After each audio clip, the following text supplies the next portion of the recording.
ámbito temático que se nos aborda a lo largo de la tarde de hoy.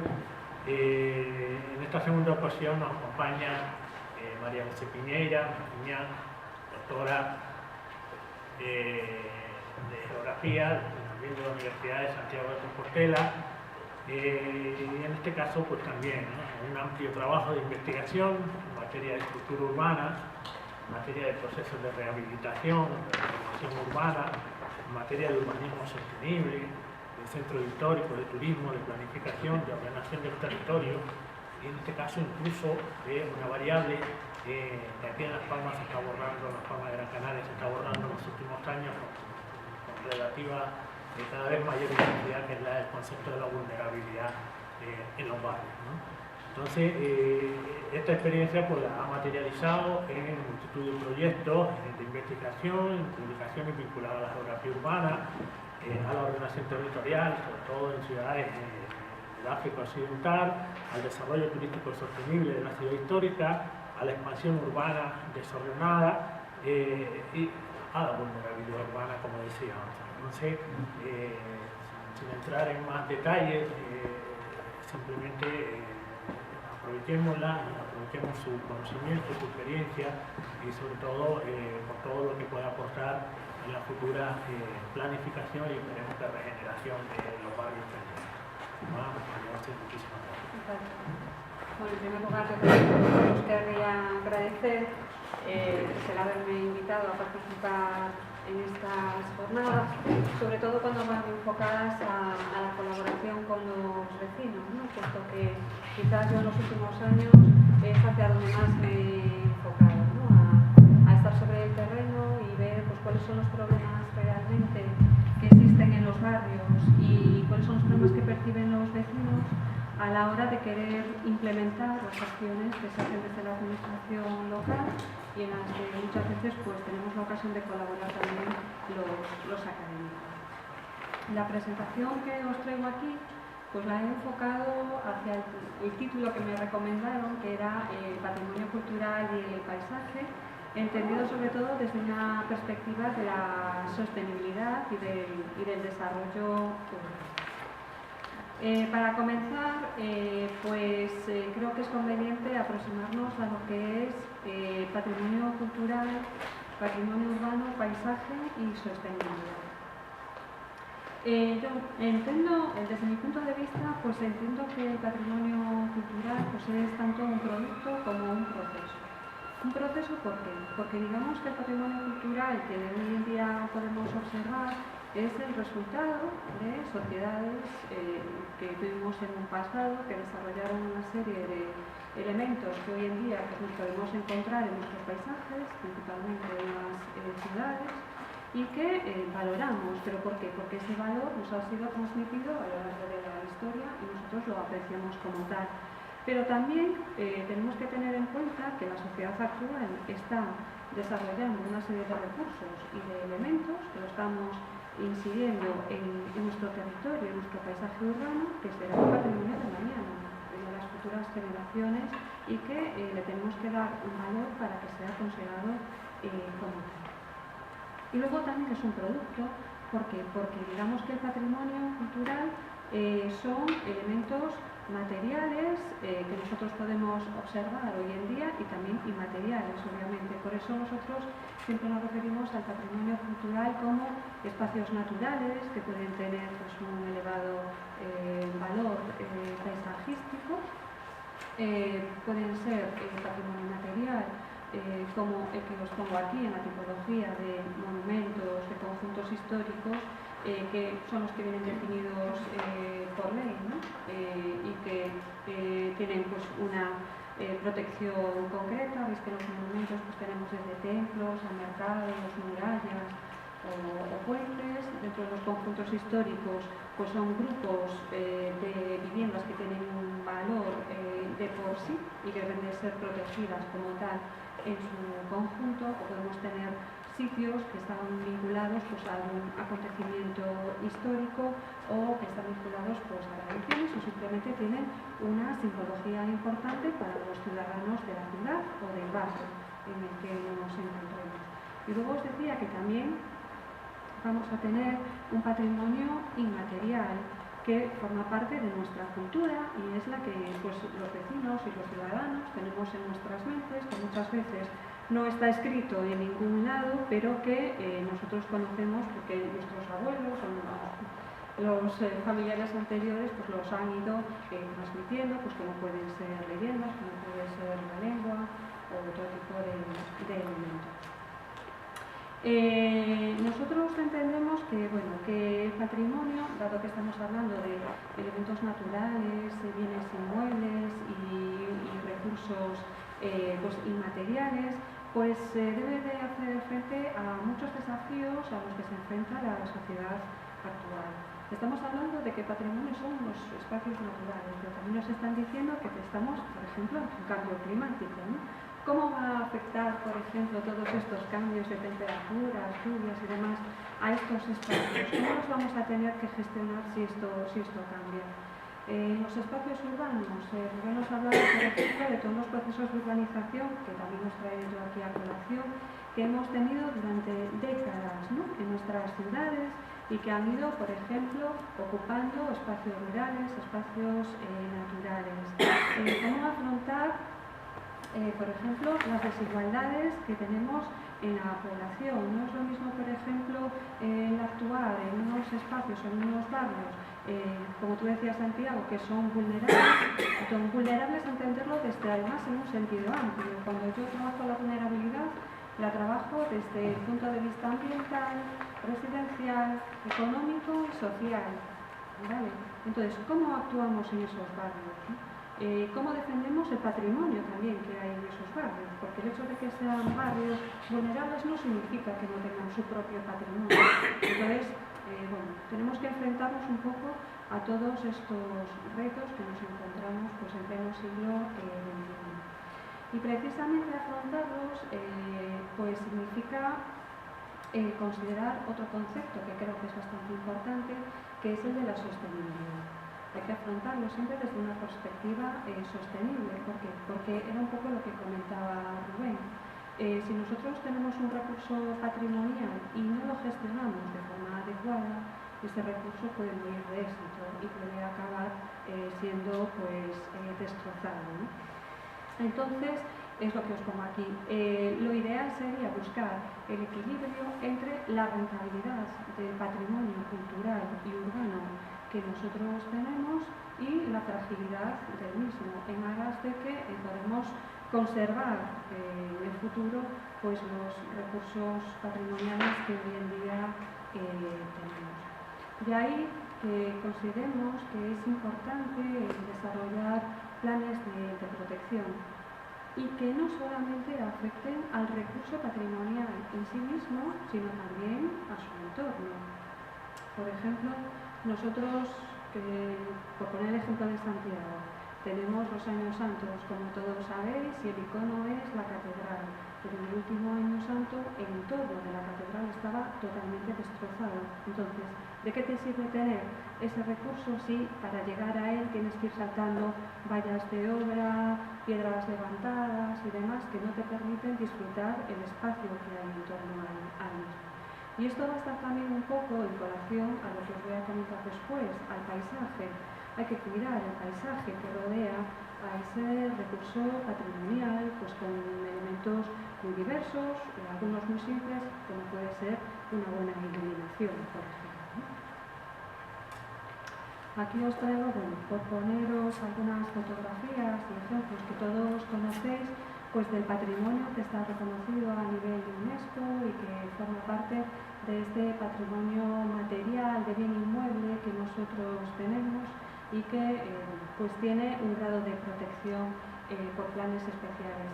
También os quería comentar, y luego lo traeremos o lo veremos más concienzudamente, de que el hablar de protección tampoco significa el tener una protección exagerada sobre ese recurso. ¿Por qué? Porque eso también puede llevar o desembocar en que al final lo que vamos a tener son espacios musealizados y monumentalizados en los que no vemos otro tipo de actividad, ¿no? Y proteger no significa que no pueda haber actividades dentro de ese espacio. Proteger lo que significa es gestionar bien el recurso y el espacio que le rodea. Bueno, aquí tenéis, por ejemplo, pues, los conjuntos históricos de los que os comentaba. Pues tenemos desde las viviendas colgantes de Cuenca a algunos centros históricos o las mallorcas, ¿no?, que nos encontramos al inicio del Camino de Santiago, y lugares, como aquí tenéis el Teide, ¿no?, en Canela, que es un paraje excepcional belleza, o tenemos las Médulas, o tenemos, por ejemplo, pues lugares como la Batalla, ¿no?, de batallas, que ahora sabéis que se está desarrollando pues un turismo vinculado precisamente a estas batallas, o podemos tener pues jardines que, por las especies que acogen, están considerados pues un patrimonio pues de interés cultural y de alto valor paisajístico. Entrando ya más en el tema, en el concepto de paisaje, bueno, pues nosotros consideramos, así lo defendía Florencia Zoido desde un principio, ¿no?, porque en un principio cuando se hablaba de paisaje parecía que solamente nos estábamos refiriendo a los espacios naturales, ¿no?, todo focalizado sobre eso, pero nosotros entendemos que paisaje es todo. Paisaje es todo lo que nosotros podemos percibir. Si salimos ahí a la calle, sería un paisaje que nosotros estamos observando, ¿no? Y por lo tanto, nosotros consideramos que el paisaje es una herramienta fundamental para interpretar el territorio. Y luego lo veremos cuando bajemos a la escala de ciudad y de barrio. El paisaje es además el resultado de nuestra cultura, es decir, las sociedades pasadas han ido dejando su huella en los paisajes urbanos que nosotros nos vamos a encontrar en la actualidad. Y por eso decimos que el paisaje que nos vamos a encontrar en los barrios va a tener un fuerte carácter, porque es fruto del pasado, del devenir histórico, y por lo tanto forma parte de la cultura. Y nosotros consideramos que eso es lo que le da una cierta idiosincrasia y un cierto valor precisamente a estos barrios. Entendemos que por lo tanto, al ser fruto de una cultura, pues todo paisaje va a tener en cuenta pues una serie de valores patrimoniales con los que los vecinos se encuentran además muy identificados, ¿no? Es un elemento que nos sirve para involucrar también a los habitantes del barrio a que tengan una concienciación social hacia el mismo, hacia el entorno que les rodea, y a que valoren que este patrimonio y este paisaje que ellos tienen puede ser además un elemento a aprovechar para el desarrollo económico y cultural de estos barrios. Antes decía Rubén, bueno, de que las personas eran importantes, ¿no?, en las ciudades y demás. Bueno, pues efectivamente, parece que cuando se hablaba de paisaje, pues solamente los primeros estudios se focalizaban pues en los elementos, como os decía, naturales, pues de estos paisajes, pero otro elemento importante dentro de este paisaje somos los seres humanos, ¿no?, que lo transformamos, lo aprovechamos y lo transformamos. Y como tal, pues tenemos de tener en cuenta el impacto que las personas pueden provocar sobre estos paisajes. Esto, como os digo, no siempre fue así. Os traigo en las siguientes diapositivas algunas pinturas a través de las cuales podemos ver reflejados cómo se entendía el paisaje urbano, pues desde los frescos romanos en los cuadros del Renacimiento y en el siglo XIX. Y también, bueno, pues os traigo imágenes de los paisajes que podemos ver hoy en día y conocer a través de determinadas tecnologías de la información y de la comunicación. Todos, cuando nos vamos a una ciudad, tiramos de Google, nos vamos a Google Street View, ¿vale?, para ver pues cómo son los espacios por los que nos vamos a mover. Todos podemos ver los selfies que cuelga la gente pues en Instagram o en otras plataformas digitales. Y luego también tenemos otro recurso que yo creo que también es bastante interesante, como son las películas, ¿no?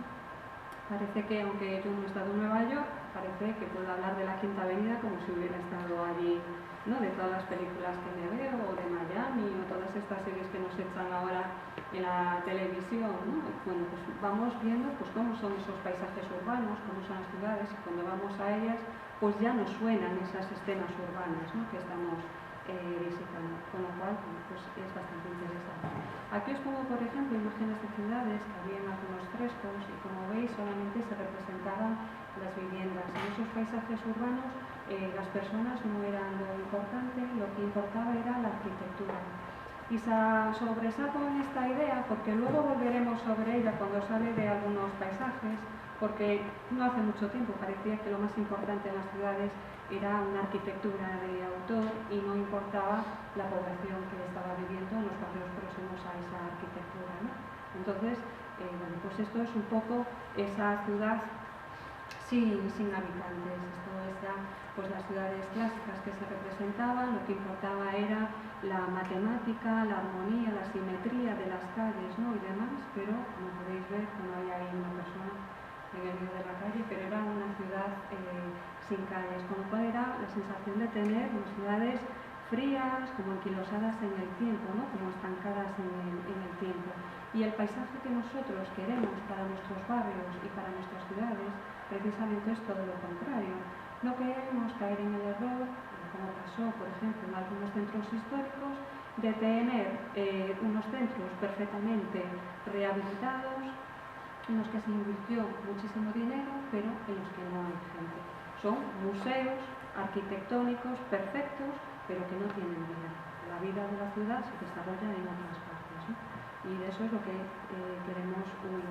Luego, en el siglo XIX, aquí tenéis algunos cuadros de Monet, es cuando se empieza a introducir a las personas precisamente en las obras pictóricas. Y Monet es el máximo representante porque él actuaba de observador. Nos transmitía un poco el paisaje urbano, pero también era un observador crítico, interpretaba lo que pasaba en esas partes de la ciudad, en las plazas, en las calles, e incluso pues podíamos ver, por ejemplo, la clase social, ¿no? De habitantes pues, que vivían en cada uno de esos barrios. Entonces, bueno, poco a poco los paisajes van tomando vida. Y como os decía, bueno, pues las herramientas que hoy tenemos a nuestro alcance de TICS pues nos permiten ver muy a detalle pues cómo son espacios que nos quedan más o menos alejados e incluso pues en ocasiones nos permiten ver cómo eran antes y cómo eran ahora, ¿no? Porque tienen colgados distintos vuelos, con lo cual podemos ver su evolución. Una serie de palabras como modernización, productividad, crecimiento, desarrollo, eficacia, externalidad, supongo que todos os suenan porque estamos cansados de verlos en todos los documentos que se nos están trasladando pues a distintas escalas, ¿no? Desde Europa hasta los gobiernos regionales, a los gobiernos locales, y todo va en aras de esta modernidad y crecimiento y desarrollo, ¿no? Pero muchas veces yo creo, soy un poco crítica, y creo que estamos en un lenguaje que es políticamente correcto, pero que no va más allá, ¿no? Digamos que las actuaciones que nosotros podemos ver en las ciudades no responden precisamente a estos conceptos, y sobre todo en los barrios. Yo que soy de barrio y que crecí además en un barrio muy conflictivo, siempre dije y fui bastante crítica en Coruña, por ejemplo, que los barrios eran los grandes abandonados, ¿no? Parecía que todo el interés urbano se centralizaba en el centro de la ciudad, en un sector del centro, porque el centro histórico también estuvo abandonado. Por lo menos en Galicia los centros históricos no se les consideraba hasta que empezaron a llegar los fondos europeos precisamente para rehabilitar los centros históricos y convertirse en focos de turismo, ¿no? Pero hasta entonces yo iba por el centro histórico y allí no había nadie, no paseaba nadie y estaba en un estado de degradación bastante interesante. Y los barrios estuvieron durante muchísimos años en esta situación. No había un interés por intervenir en los barrios, que era pues, donde vivía la mayor parte de la población de las ciudades. Y entonces, bueno, pues vinculando un poquito pues, el tema de la sostenibilidad con el crecimiento urbano, os traigo ahí pues esa balanza, ¿no? Viendo el modelo que tuvimos hasta no hace muchos años de crecimiento neoliberal, en la que se primaba una construcción que no tenía para nada en consideración pues el paisaje urbano, obviamente, en lo que se primaba era los procesos especulativos, la alta rentabilidad de las ejecuciones inmobiliarias, donde además existía una desregularización a la hora de planificar la ciudad, es decir, existían documentos de planificación, teníamos desde planes generales, de ordenación municipal, planes especiales, todos los tipos de planes que vos podéis imaginar, pero estos planes quedaban en un segundo plano o metidos en un tercero cuando había una promoción inmobiliaria jugosa que en aras de la modernización y posicionar a la ciudad en el mapa, pues se llevaba a cabo. Entonces, pues eso era un poco la perspectiva o la situación que teníamos hasta que estalló la crisis. Y a partir de entonces pues empezamos a hablar de que había que ir hacia un modelo mucho más sostenible, ¿no? En el que hubiera un cuidado ambiental, en que se diera una mayor calidad de vida a los ciudadanos. Se olvidaron esos megaproyectos y se focalizó el interés pues, precisamente en los barrios, ¿no? Que es lo que hoy pues, nos interesa, y sobre todo pues, en aquellos barrios en los que se apreciaba una mayor vulnerabilidad. Con respecto a esto, pues como os decía, ahora que estamos analizando y tenemos un proyecto para analizar precisamente la vulnerabilidad en distintas ciudades españolas, pues estamos observando que cuando fueron las elecciones de 2015, en los programas electorales, pues como que el tema de la vulnerabilidad era un elemento en común, ¿no? Que se tenía en cuenta. Ahora que nosotros estamos analizando qué políticas o qué tipo de intervenciones se han llevado a cabo en todas estas ciudades, pues observamos que mientras en las grandes, como puede ser Barcelona o como puede ser Madrid, sí que hubo pues una serie de estudios que analizaban la vulnerabilidad en estos barrios.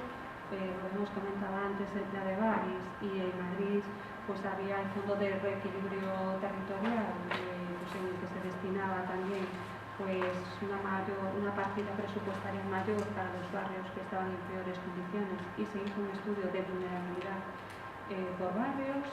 Se quiso acercar también la administración al barrio poniendo oficinas en estos barrios, ¿no? Pues para que la gente pudiera transmitir de forma más directa, digamos, las necesidades, sus problemas y demás.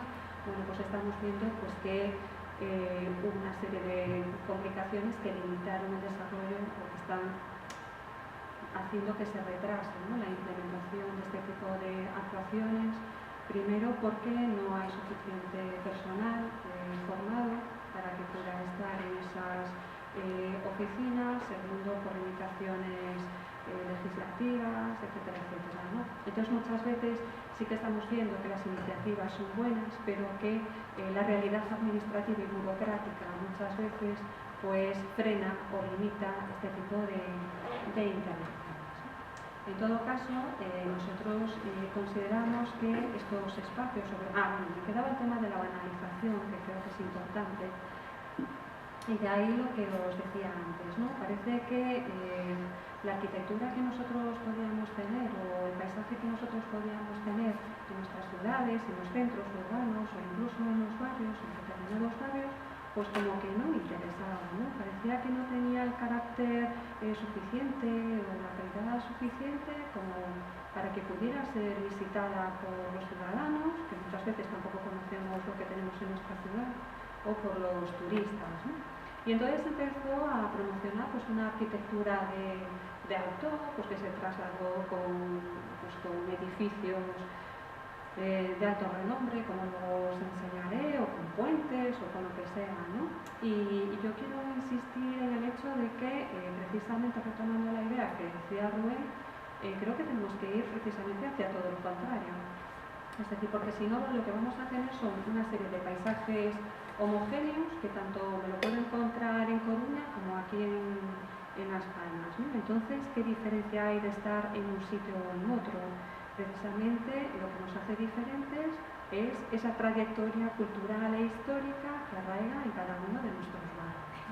Entonces, lo más importante yo creo que es recuperar otra vez la planificación que hasta estos momentos estuvo en un segundo plano, ordenar bien los espacios que ya tenemos y gestionarlos de forma adecuada. Aquí simplemente os traía un gráfico para que vierais toda la artificialización que hubo durante el boom, ¿no?, inmobiliario que hubo, pues que veis que casi había 29.500 hectáreas que se artificializaban al día, ¿no?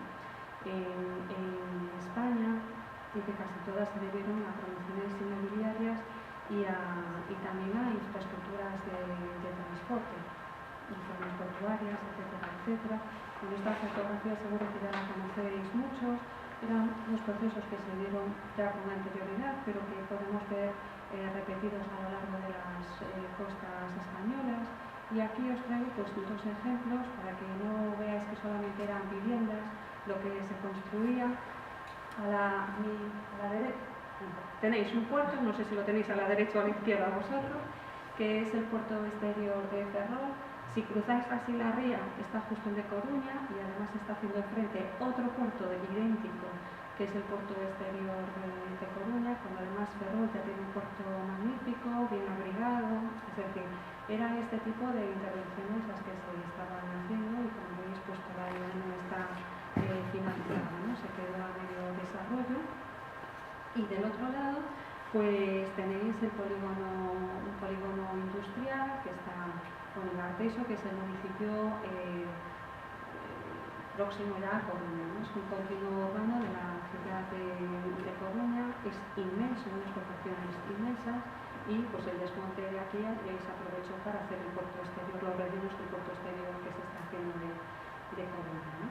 Sobre todo el puerto exterior se justificó, no sé si recordáis el último petrolero, ¿no?, que abrió pues, cerca de las costas de Coruña, pues un poco pues, estos puertos se construyeron precisamente para evitar la catástrofe del Prestige, ¿no?, que tuvieron.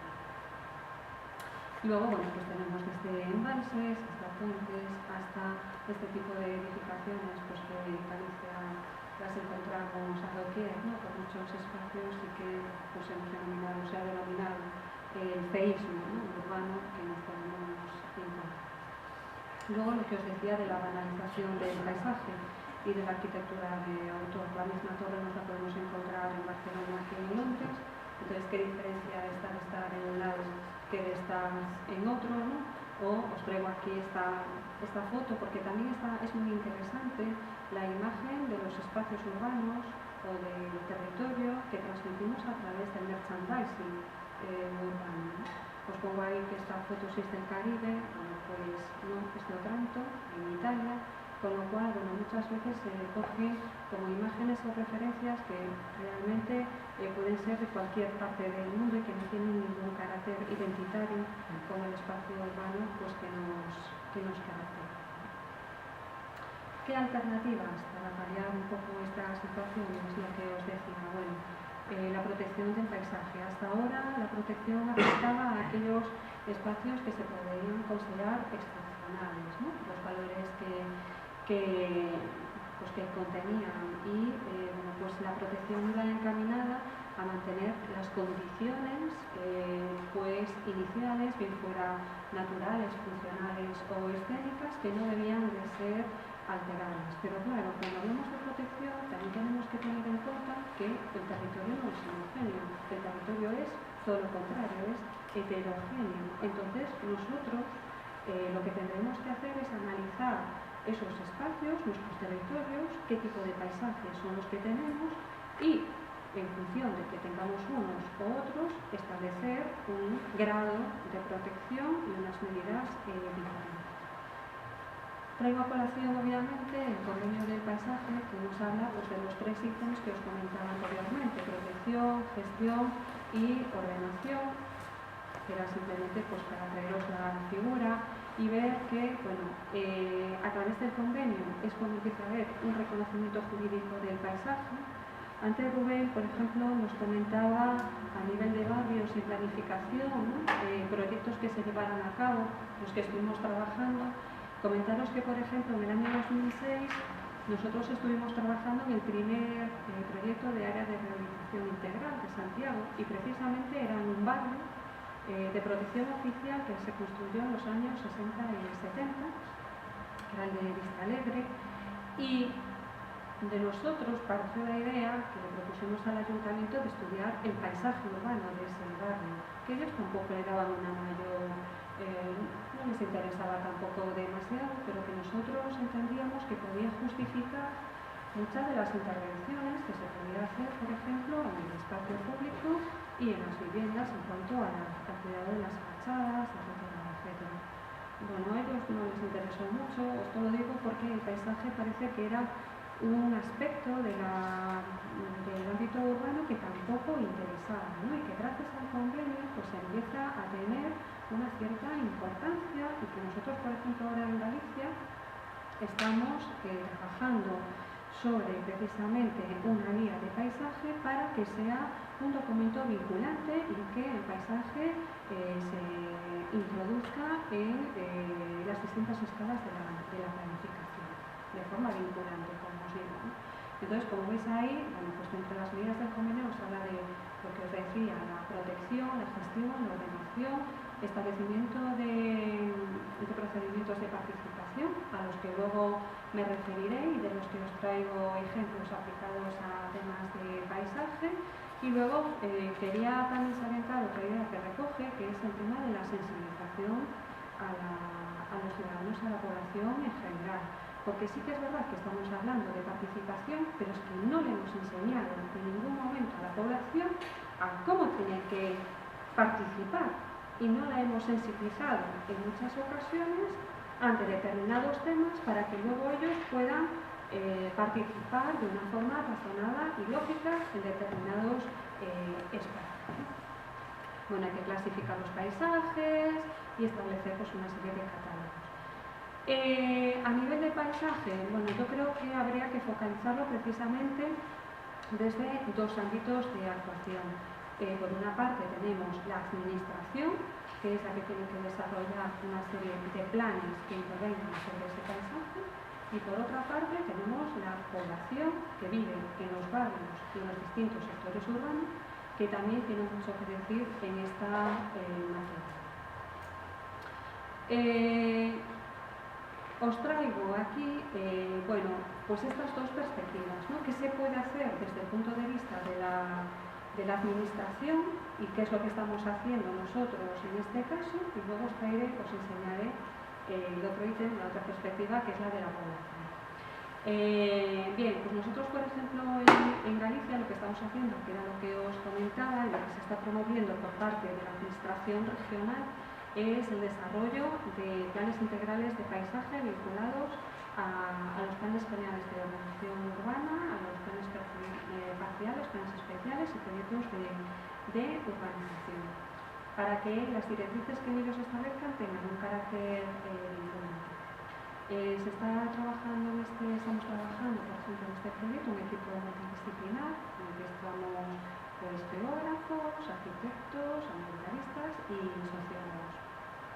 Y digamos que en este proceso nosotros entendemos que tiene que haber un proceso de recopilación de la información que ya te la da la propia planificación, un proceso de análisis, diagnóstico y establecimiento de medidas, bien para proteger, para mitigar los impactos, para orientar actuaciones y luego también pues, difundir y divulgar las intervenciones que se están haciendo, precisamente de cara a sensibilizar a la población con los resultados que se puedan obtener.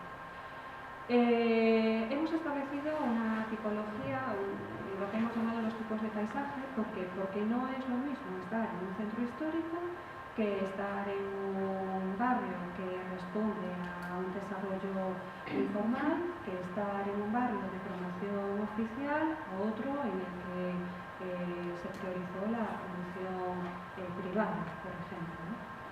El contexto de partida va a ser muy diferente y entendemos que el análisis del paisaje pues también va a ser muy desigual si estamos en una situación o en otra. Hemos definido también lo que hemos denominado temas urbanos, que son paisajes que nos podemos encontrar en muchas ciudades, independientemente de la escala de las mismas. Por ejemplo, pues tenemos espacios, paisajes que responden a espacios, barrios degradados. Yo puedo tener un espacio degradado en el centro histórico o puedo tener un espacio degradado en un barrio. Tendré que analizar qué factores son los que me provocan tener ese espacio degradado y qué medidas a abordar. Pero digamos que es un paisaje común y lo puedo tener en una gran ciudad como en una pequeña villa, ¿no? Entonces hemos establecido esta categorización que entendemos que nos permite hacer un diagnóstico de los factores que determinan estos espacios y ya recomendar una serie de pautas o medidas a tener en consideración para tratar estos paisajes. Y en algunos de ellos, bueno, aquí no los veo bien porque es la pantalla muy pequeñita, pero tenéis, por ejemplo, paisajes fragmentados, que nosotros entendemos que pueden ser bastante interesantes, sobre todo porque me estoy fijando a veces en, bueno, como no conozco muy bien los barrios, ¿no? De los que estéis tratando, pero sí que a lo mejor en ocasiones nos podemos tener o nos podemos encontrar con barrios que por el propio crecimiento que han tenido pueden estar unos separados de otros y no tener una conectividad, ¿no? Podemos tener espacios urbanos que no están bien conectados entre sí por el propio desarrollo porque responden a planes diferentes. Entonces, nosotros entendemos que esa fragmentación también debe ser tenida en cuenta. Bueno, aquí tenéis desde paisajes artificiales, esos paisajes inconclusos que nos encontrábamos, paisajes que entendemos que son tensionados porque se concentran en ellos una amalgama de actividades, ¿no? Desde tráfico rodado, tráfico peatonal, es donde se concentran las actividades, ¿no? Y todo en un espacio reducido y a ver cómo se gestiona todo eso, ¿no? Entonces, bueno, lo que tenemos ahí algunos espacios infrautilizados, que entendemos que son aquellos espacios, por ejemplo, que han tenido pues una intervención a nivel de vivienda muy potente, pero lo que os decía antes, por ellos no pasea la gente, ni hay establecimientos comerciales, ¿no? Son sitios muertos. Luego entendemos que, por ejemplo, a la hora de intervenir en el paisaje de los barrios o de las ciudades, es muy interesante también fijarnos en los elementos estructurantes del paisaje. Por ejemplo, el tipo de barrio en el que estamos, cómo son los bordes de ese barrio. Bueno, aquí hablabais de barrios en pendiente, ¿no? Bueno, pues cómo hacer el tratamiento, por ejemplo, de esas pendientes o qué problemas nos pueden plantear esas pendientes, cómo son los límites del barrio por otros sectores.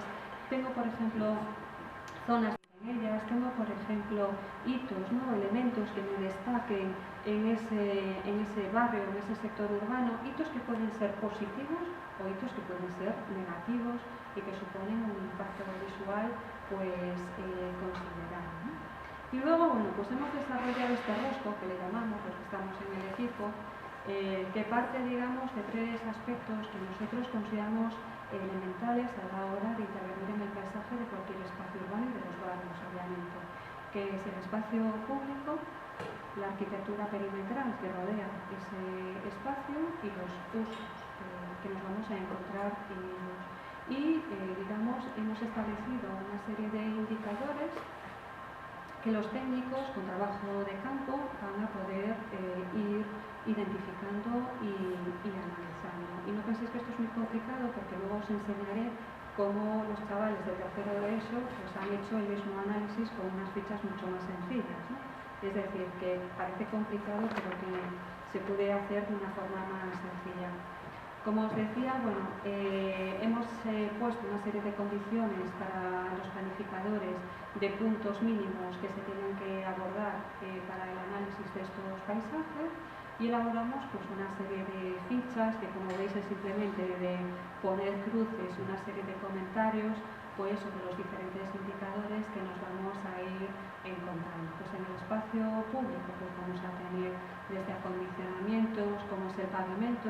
Allí en Galicia, en el gobierno, pues interesa mucho de cómo están los pavimentos. Nosotros existe el pavimento y el pavimento ¿dónde está? Bueno, pues el pavimento está Aquí temas de iluminación, señalización, etcétera, etcétera, ¿no? Que los podemos ir viendo pues a medida que recorremos ese espacio, podemos ir viendo si están bien o si están mal, y en las fichas también consideramos muy importante, con esa simbología que ponemos ahí en positivo, de ver buenas prácticas que hay en los distintos sectores urbanos y que pueden ser transferidas, digamos, a otros sectores de características similares, con lo cual no es que estemos recogiendo solo lo negativo, sino que también nos interesa ver qué hay de positivo, ¿no?, en estos aspectos.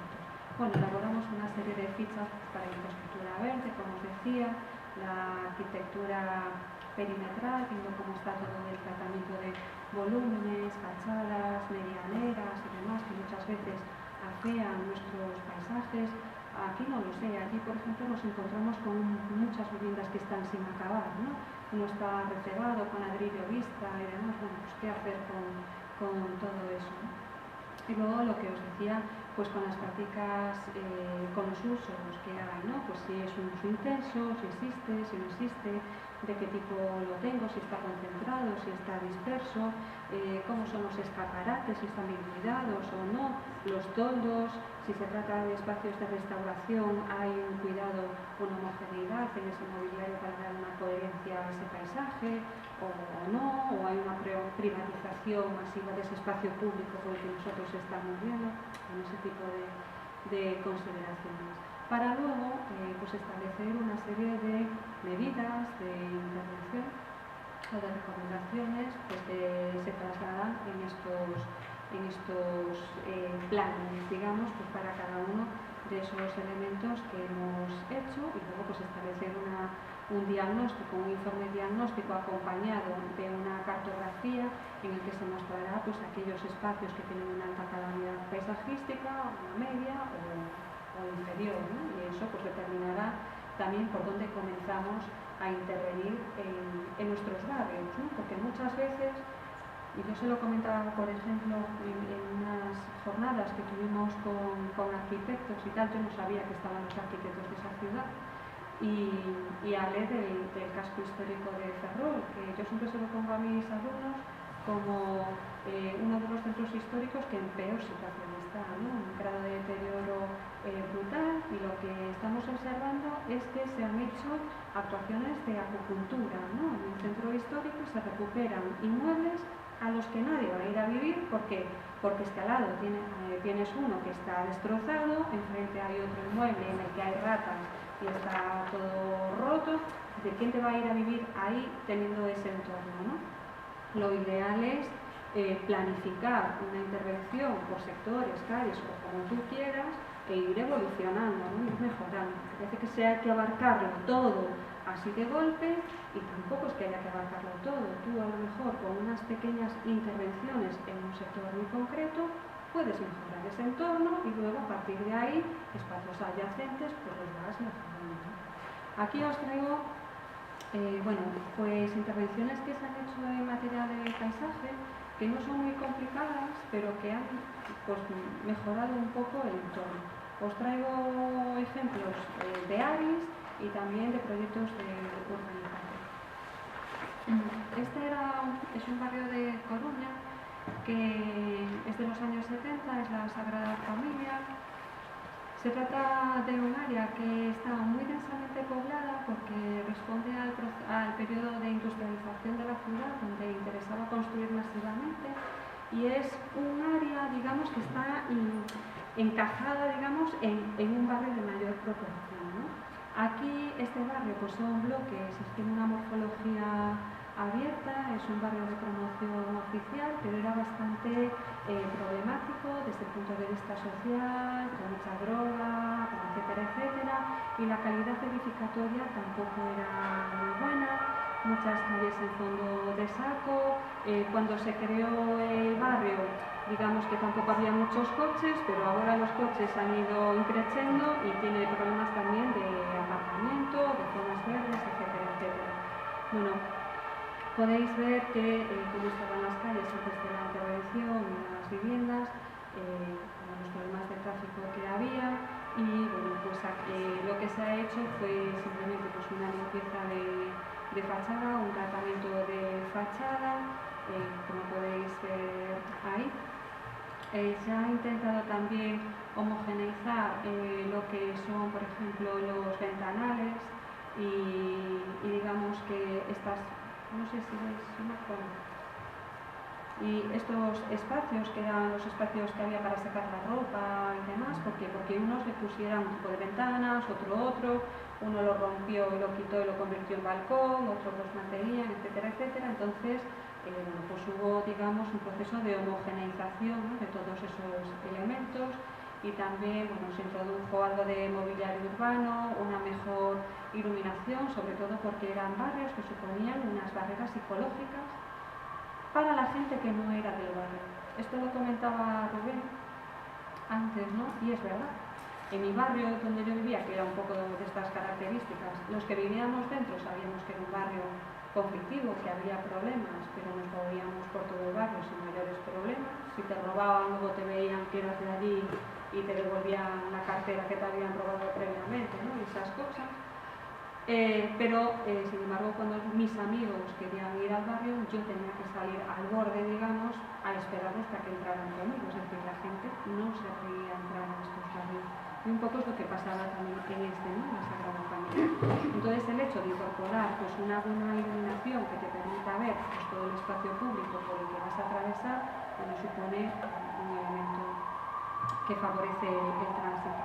Aquí os traigo pues, algunas intervenciones que se han hecho, por ejemplo, en Lorca.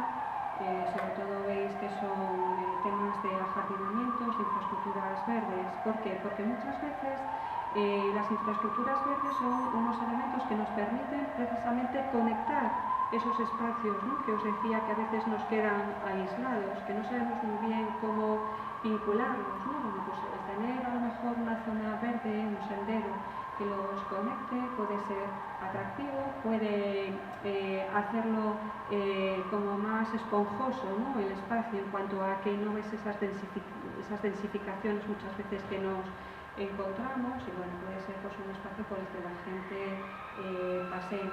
Aquí en un lado podéis ver que están en números verdes 1, 2, 3, 4, son intervenciones en espacios verdes que se quieren conectar a lo largo de toda la ciudad y al final pues tener un corredor que te permita circular por todo el ámbito urbano a través de los barrios pues que eran más densificados y donde había pues una escasez de zonas verdes.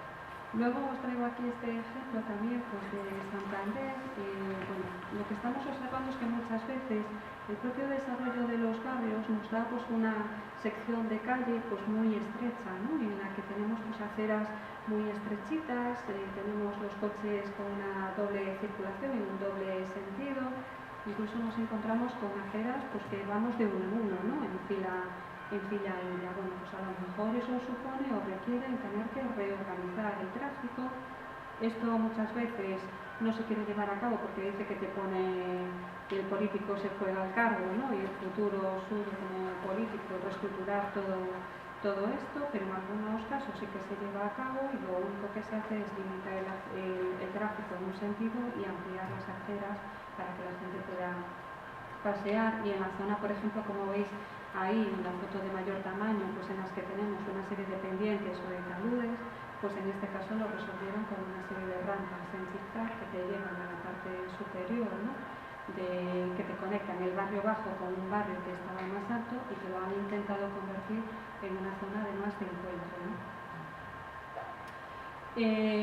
Este es, por ejemplo, el proyecto Esto no es un solar en Zaragoza, que lo que se aprovecharon eran solares que estaban pues, en medio de edificaciones, porque los edificios se habían derribado porque quedaban sin construir, estaban en bastante mal estado y entonces bueno, pues se reconvirtieron en zonas de encuentro. Aquí se aprovechó, se consiguió la cesión de los propietarios de los solares por un tiempo de 12 meses para ver si funcionaba, ¿no?, ese espacio como punto de encuentro y se aprovechó el plan de empleo que hubo para dar también trabajo pues, a la población local, ¿no?, para que trabajara pues, reconstruyendo estos espacios. Aquí, bueno, coincidimos Rubén y yo con el tema de Pontevedra. Aquí veis el plano que os comentaba Rubén, del plano minuto, porque parecía que en Pontevedra, como en Vigo, yo trabajaba en Vigo y de ir aquí allí al final de este aula cogían el coche, ¿no? Entonces lo que se quiso demostrar era que la ciudad no era tan grande, que podía recorrerla en muy poco tiempo, ¿no? Y entonces fue así como se fue transformando pues ese paisaje urbano en el que predominaban antes los coches y ahora que es un paisaje en el que predomina ese espacio público, en el que os comentaba antes, ¿no? Y además un espacio público en el que se ha puesto pues mucho mobiliario urbano, muchas esculturas, se han puesto fuentes, por ejemplo, que permiten a los niños bañarse en el verano y ser una zona de juego, por ejemplo, ¿no? De encuentro. Entonces es un paisaje, la escena urbana aquí ha ido cambiando mucho. Y este es un proyecto que también está en Pontevedra, donde tenéis aquí las tres fotos. En la parte inferior podéis ver cómo estaba antiguamente. Era una plaza totalmente ocupada por los coches y resulta que en esta plaza hay un colegio que no tenía patio. El alumnado tenía que estar metido en los pasillos porque no tenía espacio donde jugar. Entonces, bueno, los niños, en colaboración con los técnicos del ayuntamiento, fueron los que diseñaron la plaza. Los niños le decían lo que ellos necesitaban y lo que querían y cómo lo querían y demás, y los técnicos del ayuntamiento veían la viabilidad, digamos, de desarrollar este proyecto. Entonces, esta es una plaza que se ha convertido en la zona de recreo del colegio y en la que a diario pues, hay muchos niños jugando, porque además es una zona de barrio también de mucha ocupación y muy usada. Y esta, bueno, pues es un proyecto de urbanización donde también se quiso cambiar el paisaje urbano, la escena urbana.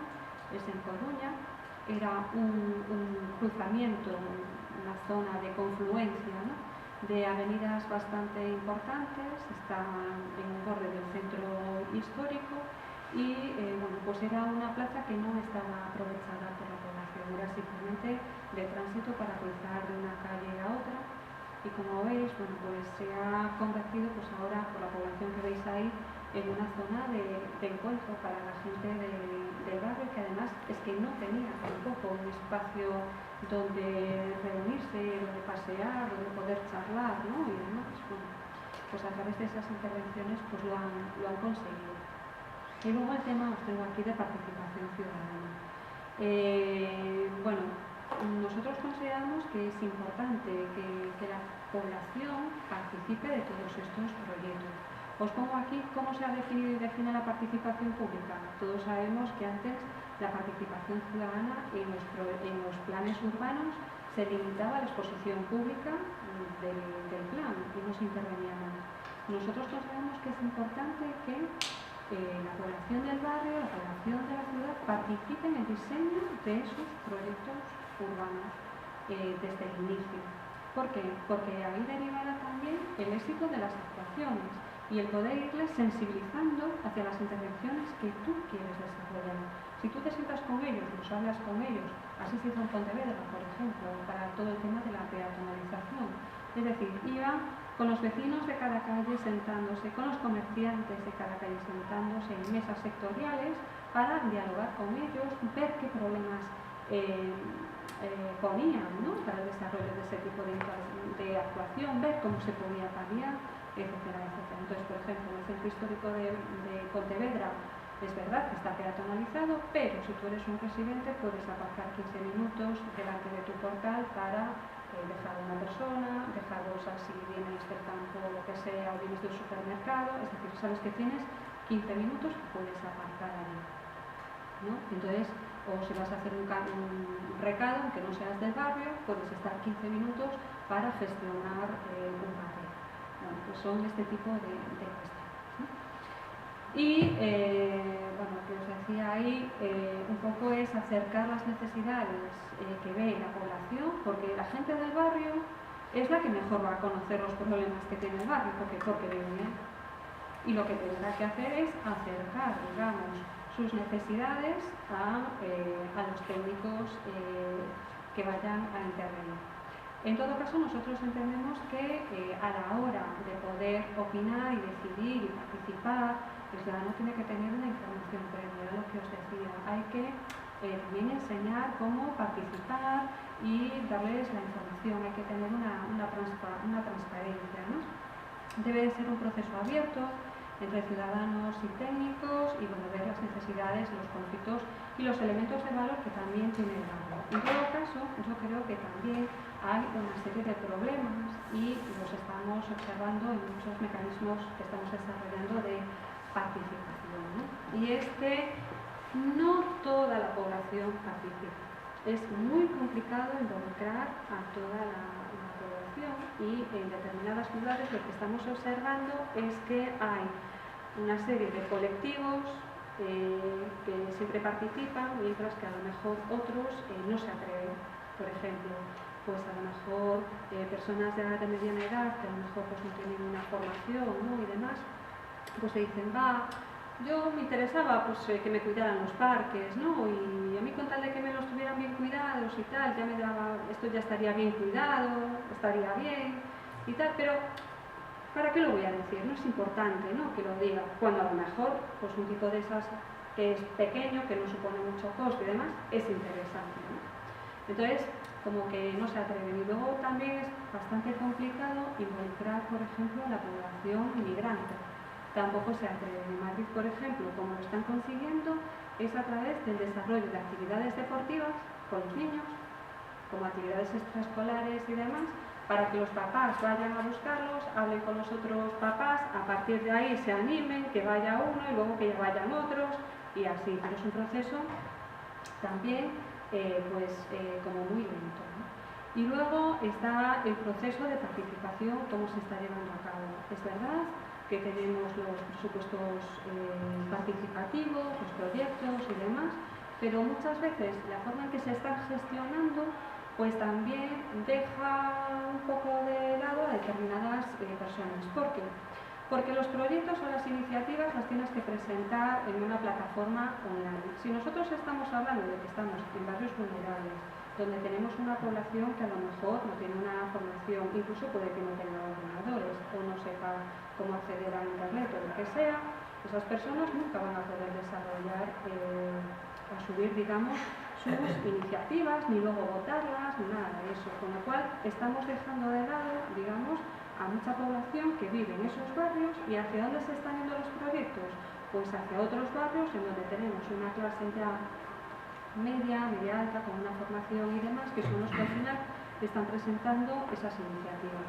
Para desarrollar este proceso participativo haya un proceso de acompañamiento, precisamente para que las personas con mayores dificultades puedan expresar también sus necesidades y sus ideas, ¿no?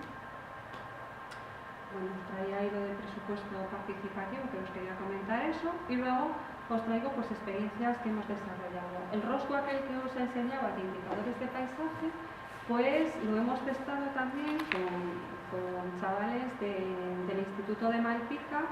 Malpica es una villa marinera también, la provincia de Coruña, muy complicada paisajísticamente, porque no tuvo ningún plan de ordenación y eso se fue creciendo, como decimos allá, tuve haciendo, que luego ya veremos, ¿no? Cada uno construía por donde podía y bueno, las casas son de distintos volúmenes, de distintas plantas, en fin. Es también comunismo, de un lado está el puerto y del otro está la playa. Entonces se concentra todo ahí y bueno, es un poco de caos, y esos son los niños y niñas pues, que han participado evaluando el paisaje urbano. Lo que hemos hecho es que les hemos explicado, bueno, su profesora en colaboración con nosotros les explicó en qué consistía el paisaje, lo habían tratado, qué elementos había que considerar, cuáles eran los impactos, etcétera, etcétera, y lo que le hicimos fue un cuestionario, un lenguaje sencillo para que ellos lo pudieran entender, que esto se puede trasladar también, por ejemplo, a barrios en los que hay una tasa importante, por ejemplo, de analfabetismo, ¿no? O de población pues, que no tiene una formación. Es decir, la gente puede opinar, tú lo que le tienes que hacer son preguntas de a pie, sencillas, que ellos puedan entender y opinar, e incluso le metíamos emoticonos sonrientes, tristes y alegres, porque simplemente pues, que pusieran pues, con un círculo lo que les parecía, si les gustaba o si les disgustaba, ¿no?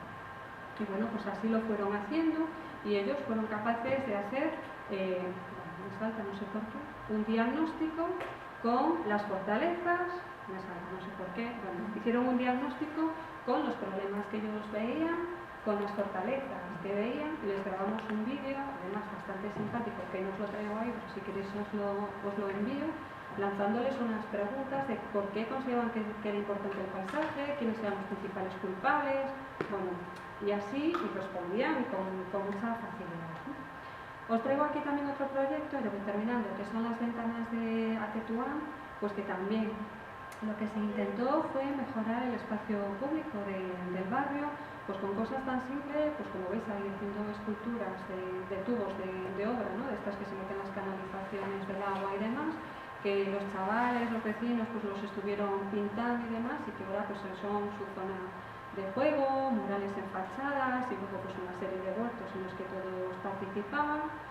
Os traigo también, por ejemplo, la cartografía participativa en la que hemos estado colaborando, no en este, pero en la siguiente, como era el mapa de los horrores de Madrid, que era un poco para salientar aquellos impactos negativos frutos de la especulación urbanística que se estuvo haciendo, y a partir de esto, bueno, esto lo podéis ver en la web, y además os trae como una ficha muy completa de todos los horrores, ¿no? Y como se pensaba que no había que focalizar todo en lo negativo, pues luego se hizo otra cartografía, pero en positivo, que se llama Los Madriles, que tiene su propia página web, que la podéis ver, en la que se empezó haciendo como este mapa general que os traigo ahí de los Madriles, en los que se quería poner o enfatizar aquellas iniciativas ciudadanas que se estaban llevando a cabo en los barrios para empoderar el barrio y poner en valor el barrio, ¿no? Y bien fuera, porque aquí se os concretan con una serie de simbología cuáles son los agentes que toman la iniciativa, en qué espacios se lleva a cabo pues, la iniciativa y bueno, demás. Entonces, bueno, había 100 y pico de iniciativas que se recogieron en este primer mapa, y luego se desarrollaron otros ya por barrio, pues los Madriles de Vallecas, tal, ¿no? Entonces son bastante interesantes, y además que están retroalimentándose, ¿no? Tú te metes ahí y a través de la plataforma puedes introducir la iniciativa que conoces, cómo se está desarrollando y demás. Y como veis, pues participará bastante gente y los debates eran intensos. Y luego os traigo pues este proyecto o esta iniciativa que surgió así un poco espontáneamente en Ferrol, que os decía que era un barrio de el centro histórico era muy degradado, y también el barrio de Canido, bueno, pues podéis ver ahí en la parte superior cómo están algunas viviendas, ¿no? Es decir, era un barrio en el que se estaba perdiendo población, había procesos de delincuencia y abandono y demás, y que se empezó una iniciativa que era pintar las meninas de Velázquez, ¿no? Entonces la gente empezó a pintar las meninas pues, como quería, como le daba la gana y donde quería. Entonces, bueno, pues esto ha derivado en que la primera semana de septiembre pues hay una concentración de artistas ya con cierto renombre que hacen sus murales, y aparte pues toda aquella población que quiera colaborar pues puede pintar las meninas. Se ha desarrollado incluso pues una app, ¿no? de móvil en el que algunos dibujos incluso tienen movimiento y demás. Como veis ahí, bueno, pues se dejó un espacio para Banksy, que fue pintado. Ahora están viendo si fue una tomadura de pelo, si fue Banksy que lo hizo, ¿no? Pero bueno, es el típico cuadro de Banksy con dos guardias civiles dándose un beso, pues sabéis que el típico cuadro de él. Y se ha desarrollado ya, se ha empezado a desarrollar el mobiliario urbano, como veis ahí en la parte inferior, ya tomando como referencia la iniciativa de las meninas, ¿no? Los volardos de la ciudad pues ya tienen la forma de las meninas. A partir de ahí se han empezado a abrir pequeños bares, tampoco un mogollón de bares, un par de ellos, que bueno, pues están funcionando, y el barrio poco a poco pues está siendo conocido, cada vez va más gente a visitarlo y se está reactivando. Y luego hay otra iniciativa que también se está dando en Carballo, en los murales. Esta ciudad también es un caos y un desastre urbanístico, con muchas medianas a la vista, como veis aquí en la parte superior, con el ladrillo que os comentaba, ¿no? Sin reservar la fachada y demás, y en la que hay pues ahora también una fiesta anual en la que se concentran pues artistas pues para pintar esas fachadas, ¿no? Entonces Carballo ahora pues está empezando a conocer precisamente por estos estos nombres. Y ya para acabar, bueno, pues considero que el patrimonio cultural y urbano que nosotros podemos tener hoy en día está íntimamente ligado con el paisaje, porque está en él, forma parte del mismo, que no importa que trabajemos a escala de ciudad, en un barrio o en una calle, el paisaje siempre tiene que estar presente en los planes de intervención y en los proyectos que se lleven a cabo, que para poder intervenir de forma cohesionada y armónica en el paisaje, necesariamente tiene que haber una coordinación entre los diferentes departamentos de la administración local, porque no se trata solamente de pintar unas fachadas, es que a veces tienes que reordenar el tráfico, intervenir a otros niveles, y eso supone que tiene que haber un acuerdo y que tiene que haber pues, una iniciativa por parte de toda la administración local. Que si nosotros intervenimos en esos espacios, aunque estemos en barrios muy degradados, una simple intervención en una plaza, en un pequeño espacio, puede mejorar la calidad de vida de los residentes que en él viven y puede ser un factor de dinamización del mismo, y que la participación ciudadana, obviamente desde mi punto de vista, es fundamental, es necesaria, pero tiene que ser una participación real e inclusiva. Y nada más. Gracias.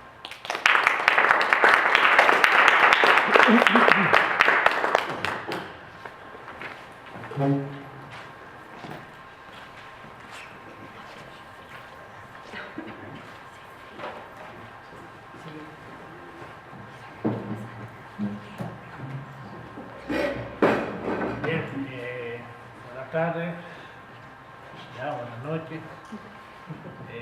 Bueno, hemos podido escuchar multitud de temas, multitud de frentes de reflexión, sobre todo cara a los futuros planes de regeneración de estos barrios. Muchísimas gracias, María José, muchísimas gracias, Rubén. La verdad que ha sido bastante instructiva, no solo para los vecinos, sino incluso también para compañeros que de alguna manera estamos todos los días estudiando, analizando, investigando, intentando buscar soluciones, respuestas. Y bueno, la idea un poco ahora es abrir ese debate, esas cuestiones que consideremos básicas o fundamentales, sobre todo pensando en los propios vecinos, que sean los protagonistas de este debate, y bueno, si no, pues ya otros compañeros pues, también pueden interesarse. Pero lo importante es un vecino. Nada, ¿alguna pregunta, alguna cuestión que quieran plantear? Los vecinos estamos obligados a hablar ahora mismo, porque si no los demás no podemos.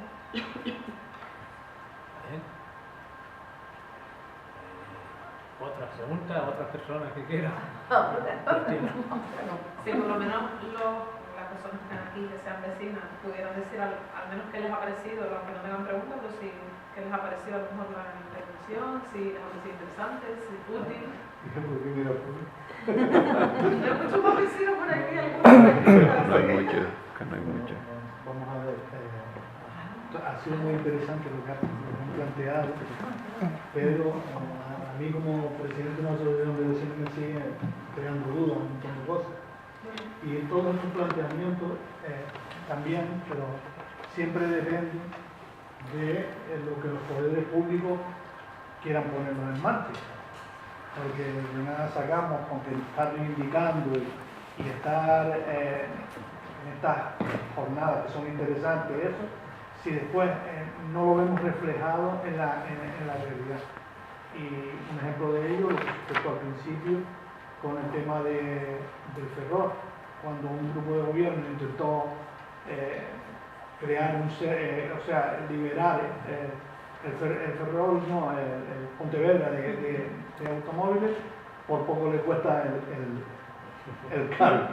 Entonces, aquí plantear un tema como ese en Las Palmas o en Canarias en general, de sacar los coches de dentro de la capital, difícil lo tenemos. Porque sí es verdad que en reunión, en un programa que yo estuve en Tenerife hace un año más o menos, en noviembre, ya se planteaban algunos colectivos en Tenerife la masificación de coches y de construcciones a lo largo de toda la isla. Y es verdad que teniendo el territorio que tenemos, con tan poco espacio, tener tantos automóviles es un desastre. Porque llegará un momento, y esto lo tenemos que tener presente, llegará un momento que, por ejemplo, en esta capital no se puede conducir. Tendremos un caos automovilístico impresionante. Pero hay que tener el valor de decir, basta ya.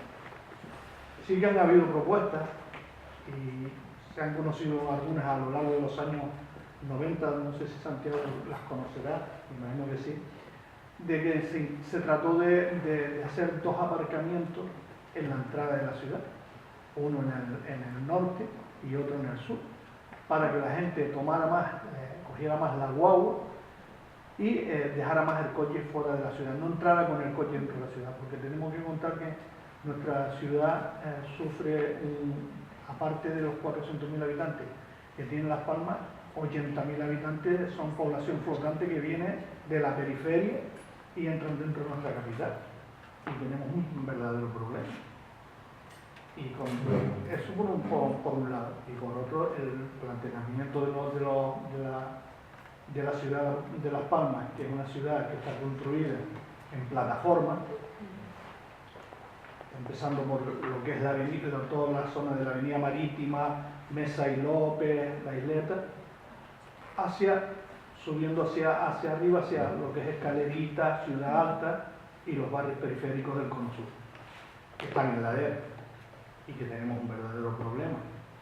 Tenemos un verdadero problema en todos los sentidos, porque tenemos no solamente problemas de gestión de aquellas viviendas que están ahora mismo cerradas o habitadas por ocupas, son viviendas abandonadas que los familiares o los dueños, bien porque han muerto, bien porque no las han vendido, y tenemos un verdadero problema.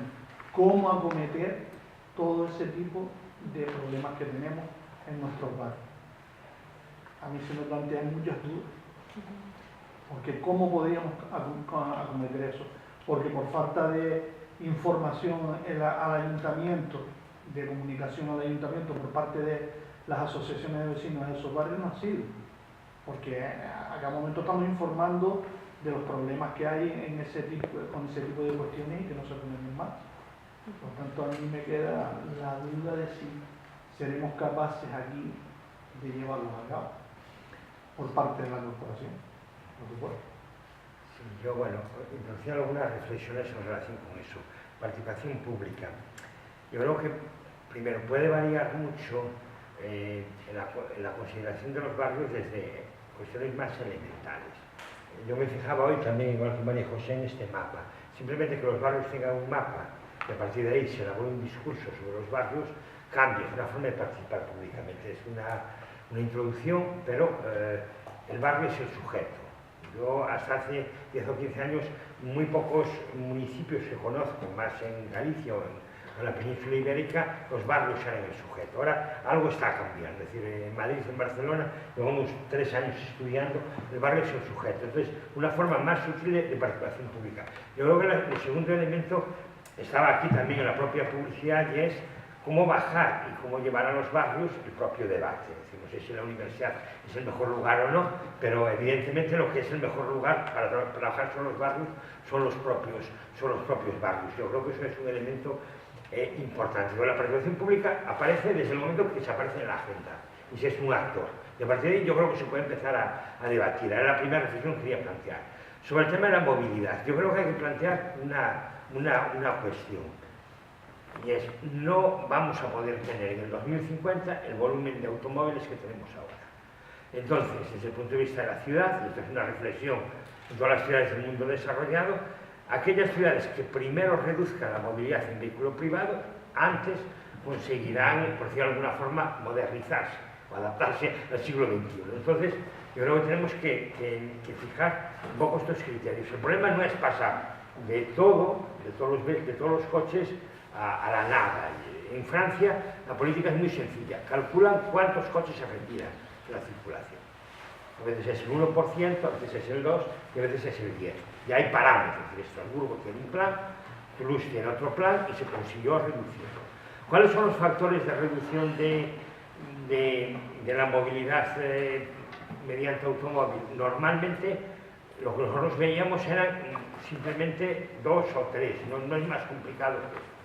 Por una parte, introducir más servicios de transporte público y sobre todo publicitar los que existen. Cuando se le pregunta a la población cómo funcionan los sistemas de guaguas, no digo autobuses, la respuesta es que acostumbran a funcionar bastante bien en la mayor parte de las ciudades o bien. Cuando se les pregunta por qué no se utiliza, muchas veces la respuesta es por problemas de inercia. Entonces, primero hay que mejorar, y mejorar significa simplemente hacer un estudio del funcionamiento real en el centro de determinados barrios y poner como objetivo que funcione. Es decir, funcionar no es tanto que haya más líneas o menos, es un problema sobre todo de frecuencia. Cada cuánto tiempo, con cuánta puntualidad llega. Esto es el elemento esencial. A partir de ahí sí se pueden introducir procesos de solución. El segundo elemento, en Galicia sí funciona bien en la mitad de las ciudades, en la otra mitad hubo peleas y no funciona. Es el transporte metropolitano. No puede haber diferencia entre el transporte, aunque exista una empresa municipal de transportes, si se va a Telde o se va a Arucas, hay que integrar todo eso. Cuando hay una integración metropolitana hay mucho más uso del transporte, enlazando de un lado a otro. Entonces la parte, por decirlo de alguna forma, positiva. Y luego está la parte negativa o punitiva.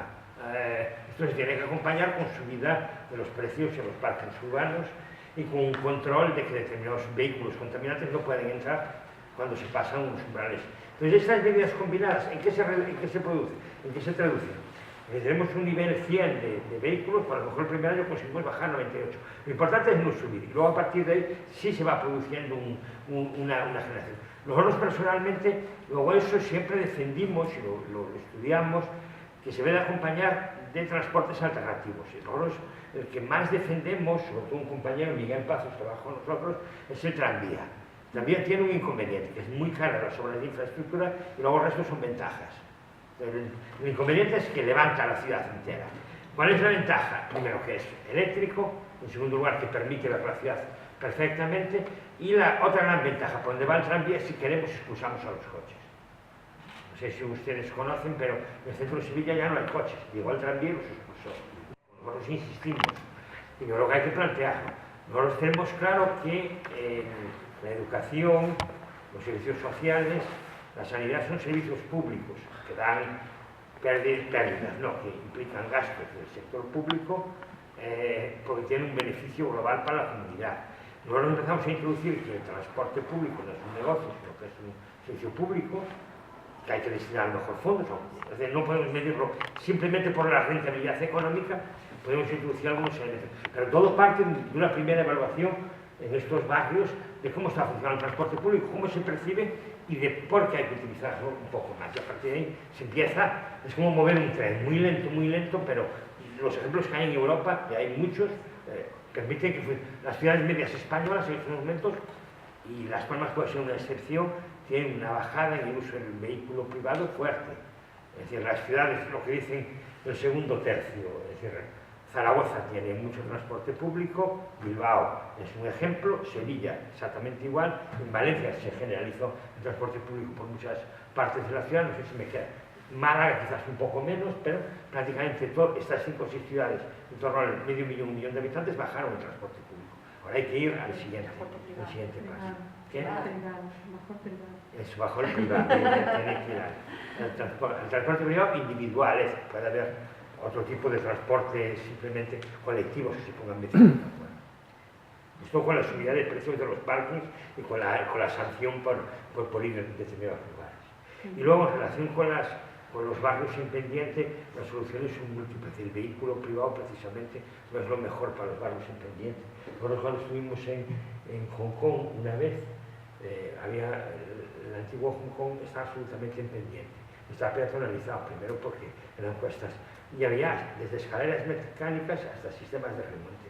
Simplemente introducir otro tipo de movilidad. Subían.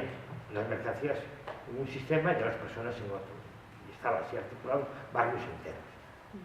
Entonces, las soluciones existen, es un problema de cómo fijar objetivos. Y tienen que contar con el consenso, los propios, por lo menos de un segmento de los vecinos. En Pontevedra había una parte que estaba de acuerdo, la otra que no, y al final convencieron unos a los otros. Y en Latinoamérica, en los Andes, en Medellín o La Paz, con los funiculares también Claro. resuelven. Es que desde el punto de vista de la ingeniería ahora se puede ir con Con cualquier un transporte impacto público, favorable muchísimas al soluciones final. técnicas. Entonces, yo creo que las jornadas estas también son interesantes, deberían de llevarse también a los barrios. Y hacerle, o sea, a los barrios para informar a los vecinos de qué es lo que se pretende. A lo que lo dijo la ponente en una de su intervención. Y sería interesante porque es ahí donde nos daríamos cuenta de los verdaderos problemas que hay en los barrios dependientes, porque serían los vecinos, no la asociación de vecinos, porque claro, a nosotros nos cuentan todos los problemas que tenemos y nosotros somos, digamos, los que se los notificamos al ayuntamiento o a las instituciones públicas. Pero la realidad es que ellos saben más de lo que a nosotros nos cuenta, porque nosotros vivimos allí, lo vemos, pero no pateamos el bar entero. Entonces, uno de aquí y otro de allí y otro de allí, al final cuando te vienes a dar cuenta tienes un montón de problemas en tu bar que tú ni te habías dado cuenta que los tenías y que no había eso. Por eso es importante que estas jornadas también se transmitan a los barrios. Este tipo de jornadas. En Santiago, lo estábamos comentando, nosotros hacemos encuestas también vamos a presentar, por ejemplo, cuando fue los AIS de los proyectos, fuimos a los barrios, precisamente los técnicos del ayuntamiento nos pedían a nosotros, ¿no? Porque nos veían como que no pertenecíamos a la administración, que era más fácil trabajar a lo mejor con alguien que era externo a la administración, ¿no? Como intermediarios, quizás estábamos nosotros ahí.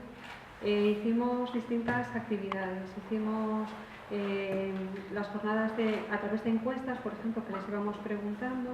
Luego también hicimos juegos de aquellos composites, íbamos poniendo los problemas y los aspectos positivos que veían. Y en algún caso también desarrollamos, que seguro que algunos lo conocéis, el mapa Gulliver, que era como un mapa a escala grande donde la gente pues se orientaba precisamente para saber dónde estaban e iban poniendo sobre el mapa, ¿no? Sobre ese plano, pues los problemas, lo que ellos consideraban de una forma mucho más gráfica. Y con los niños en los colegios también lo hacemos, porque los niños también, como os decía, dan también su opinión y conocen dónde están los problemas y demás. También se hicieron algunas experiencias y salían cosas bastante interesantes, que luego cruzando lo de los niños con lo de los mayores y demás, tenías una panorámica bastante interesante.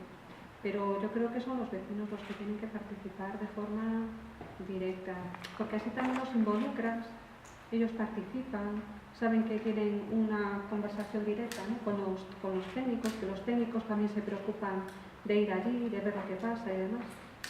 Y en relación a lo que comentabas de los ocupas, por ejemplo, en el Cabañal tienen un problema bastante severo de los ocupas. Bueno, conozco dos experiencias, la del Cabañal en Valencia y en Madrid.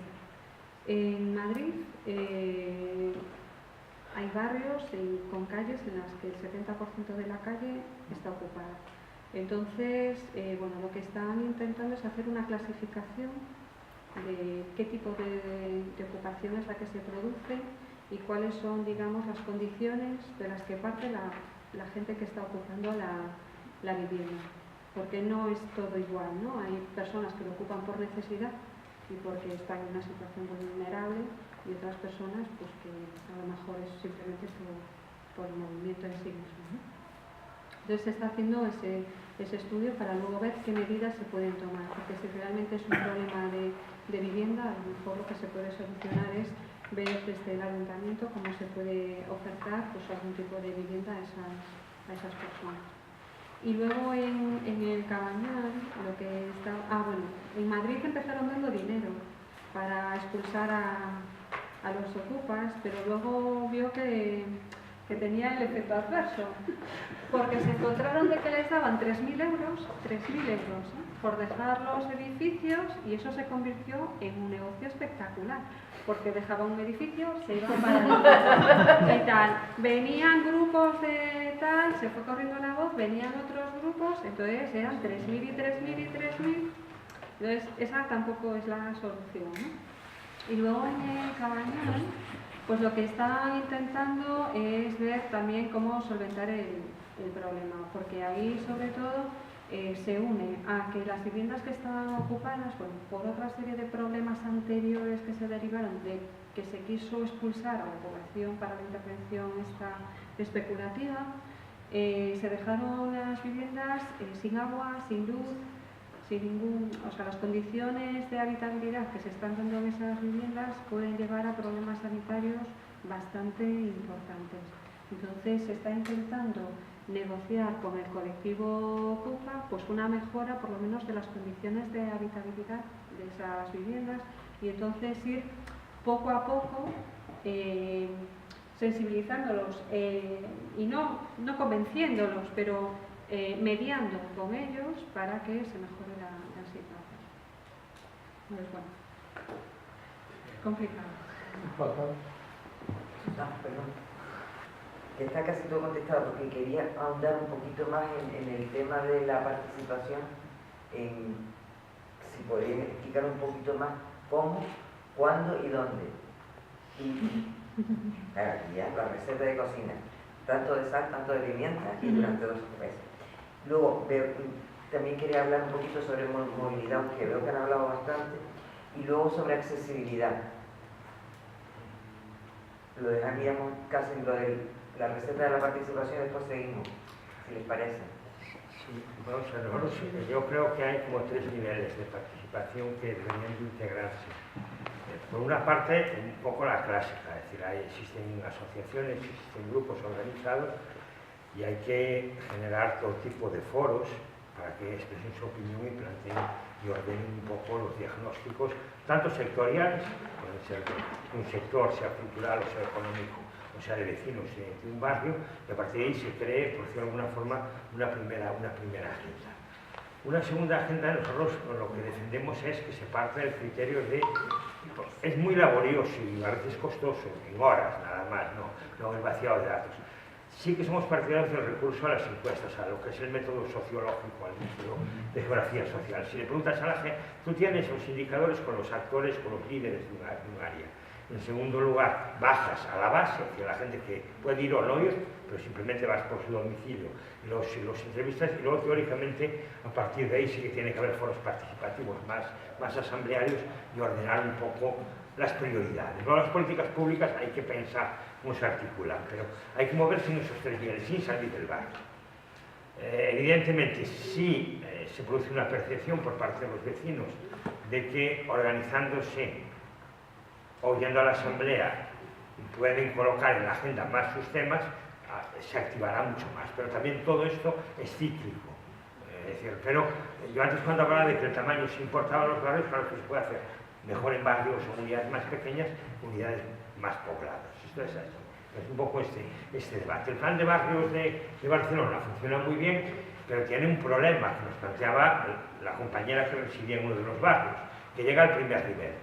Trabajan con las asociaciones, trabajan muy bien porque Barcelona tiene un tejido asociativo tremendo.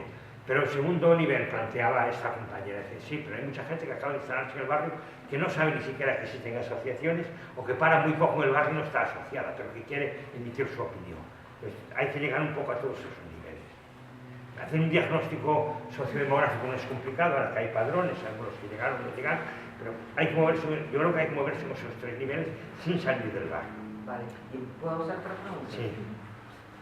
En vuestro caso, ¿quién organizaba los foros? Estoy en el primer nivel. Vamos a ver, no, en nuestro caso, seguimos planteando lo mismo, es decir, es muy importante que desde la administración local todo esto se impulse. Es decir, si no hay una administración local que tome conciencia de esto, los barrios no existen. Es decir, nosotros trabajamos en Santiago, de Compostela hubo primero un gobierno del PSOE, luego había un gobierno de coalición entre el PSOE y los nacionalistas de izquierdas durante muchos años, y nos mandó a hacer estos ARIS. Cuando hubo unos años de gobierno PP no apareció, aparte de cambiar 3 veces de alcalde por problemas de habilitaciones, no apareció. Ahora volvió a aparecer lentamente.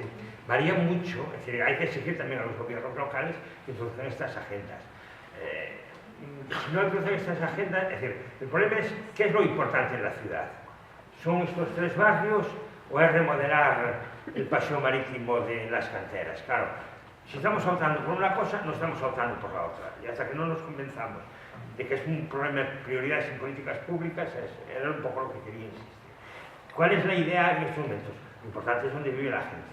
Ya se pasaron muchos años donde lo importante era ver cómo quedaba el frente marítimo, cómo quedaba el Palacio de Congresos, cómo quedaba el polideportivo, es darle la vuelta y a partir de ahí es cuando hay que plantear estas metodologías. En todo caso, que preguntabas el cuándo y todo el proceso, yo creo que es importante ver si en el barrio, por ejemplo, ya existe una conciencia de vecindad. Me refiero que nosotros veíamos que era muy diferente trabajar en barrios donde había como una identidad fuerte con el barrio, que ya había asociaciones de vecinos que tiraban de los vecinos, que conocían a los vecinos y que aunque tú intentes movilizar, ellos te ayudan movilizando a la gente, que en otros donde, por ejemplo, no había esa identidad o esas asociaciones, ¿no? Eso es importante. Luego, en cuanto a los tiempos, también era importante tenerlo claro, porque, por ejemplo, tú lo que no puedes generar son falsas expectativas. Y a nosotros, por ejemplo, desde la Administración, cuando desarrollábamos las acciones de participación, se nos insistía mucho en que no puedes dar falsas esperanzas, ¿no? Y demás, porque eso repercute negativamente al final, ¿no? No lo puedes poner todo como muy bonito y muy fácil, porque eso no es así. Nosotros lo que partíamos era de que se iban a empezar haciendo a lo mejor pocas intervenciones, pero que iban a ser una pieza de otras muchas que luego se iban a ir progresivamente haciendo en el barrio. Tampoco se puede esperar que de la noche a la mañana a lo mejor cambies todo, ¿no? Y que pase de ser un barrio vulnerable a ser el no va más, ¿no? de la ciudad. Entonces creo que la gente tiene que también entender el proceso, que muchas veces se desconoce y que muchas veces precisamente el descontento te viene porque al no conocer pues cómo se puede ir articulando todo poco a poco y de forma progresiva, la gente se desilusiona.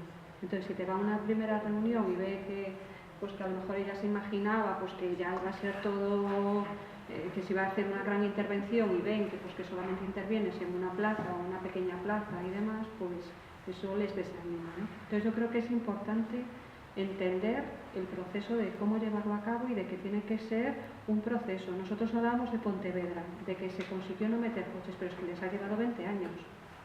Es decir, se empezó interviniendo en un par de calles, peatonalizándolas, con muchos problemas, con mucha reticencia por parte de los vecinos y de los comerciantes, y poco a poco se fueron peatonalizando las calles adyacentes, lo que os decía antes, ¿no? De ir por sectores, y poco a poco se fue consiguiendo de que se viera la calidad de vida que tenían esas calles, y por imitación es que ahora los barrios ya te piden que les peatonalices y que intervengas, pero porque ven que se está bien en esos espacios, ¿no? Y que se puede ir a ellos, de que la gente no deja de ir a comprar por no llegar en el coche, sino que es al contrario, que paseando pues a lo mejor te paras más en los escaparates que no yendo corriendo porque tengo que dejar el coche y tal. Entonces es un proceso que lleva su tiempo, ¿no? Pero yo creo que es importante empezar con él. Luego también hay una variable que yo creo que no podemos obviar desde el punto de vista sobre las políticas públicas en las administraciones locales, pero las administraciones locales luego son validadas cada 4 años. Entonces es muy importante desde los barrios. Yo no digo desde la política, yo creo que lo tienen muy claro. Es decir, si me votan los voy a atender bien, si me votan no los voy a atender. Y si están cambiando no valen nada porque se mueven por ciclos. Esto sería como un razonamiento político muy básico. Pero también surge la idea del empoderamiento. Es decir, nosotros tenemos, aquí es donde vivimos, nosotros votamos en esta dirección es porque queremos que se desarrolle esta agenda. Si esta agenda se empieza a desarrollar bien y tiene el respaldo, probablemente se vaya reforzando. Entonces, esto es un poco, desde el punto de vista local, es muy claro, es decir, hubo batallas fortísimas contra grandes edificios y contra la contaminación en ciudades del sur de Alemania. Ganaron los verdes, o igual que en Pontevedra. Empezaron a incrementar los votos en las elecciones, ¿no?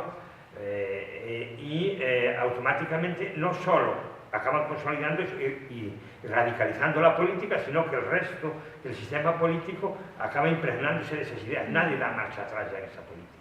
En el caso de Pontevedra, por ejemplo, gobierna el bloque nacionalista gallego, que es decir, muy de izquierda, además en Pontevedra es de la línea más ortodoxa, más de izquierdas, pero ¿qué pasa? Tiene más votos que el Partido Popular en las municipales. Entonces, esto acaba generando una distorsión. Entonces, todo el arco político habla a favor de la personalización. Luego debaten otras cosas. Entonces, es un elemento como en Stuttgart, gobiernan los verdes, y ahora en Baden-Württemberg. ¿Por qué? Porque consiguieron un consenso. También es muy importante eso. Pero esto tiene mucho que ver con que los barrios sean no solo mapas, sino actores políticos. Da igual que vayan a la izquierda o a la derecha, pero que hagan oír su voz. Y yo creo que eso también es un elemento que a veces nos olvidamos, de que hay unos gestores públicos de un color o de otro político que evalúan los resultados por barrios y también hacen estas cosas. O sea, no podemos olvidarlo.